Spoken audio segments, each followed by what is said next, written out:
પરીક્ષાને લઈ સુરત પોલીસ દ્વારા નિર્ણય કરાયો છે। આજથી જ ડીજે વગાડવા પર સંપૂર્ણપણે પ્રતિબંધ મૂકી દેવાયો છે।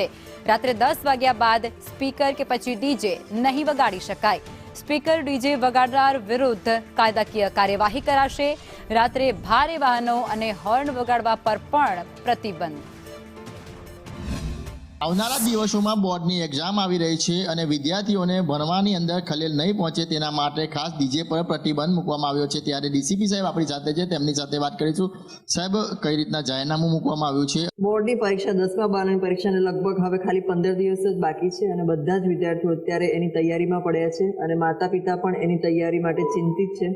અને હાલમાં આપણે જોઈ શકીએ છીએ કે લગ્નની સિઝન પણ છે અને પાર્ટી પ્લોટમાં મોડે સુધી ડીજે વાગે છે, જે ખૂબ મોટા અવાજમાં ડીજે વગાડવામાં આવે છે અને બાળકોને ભણવામાં વિક્ષેપ પડે છે। અને જે પાર્ટી પ્લોટમાં 10 વાગ્યા બાદ મોટેથી અવાજ વગાડવામાં આવશે, ડીજે વગાડવામાં આવશે કે ઓર્કેસ્ટ્રા વગાડવામાં આવશે, એ તમામ એના ઇન્સ્ટ્રુમેન્ટ છે, ડીજે સાથેના તમામ ઇન્સ્ટ્રુમેન્ટ જપ્ત કરવામાં આવશે અને કાયદેસરની કાર્યવાહી કરવામાં આવશે।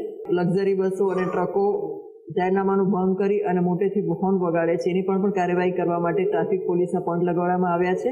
જાહેરનામું આજથી અમલમાં થઈ ગયેલું છે અને આ જાહેરનામામાં લોકલ પોલીસ 112માં ફોન કરે ત્યારે પણ તાત્કાલિક પોલીસ પહોંચી જશે। હવેથી કોઈ પણ પ્રકારના જે 10 વાગ્યા બાદ ડીજે વગાડ્યું તો તેનું ડીજે પણ જપ્ત કરવામાં આવશે।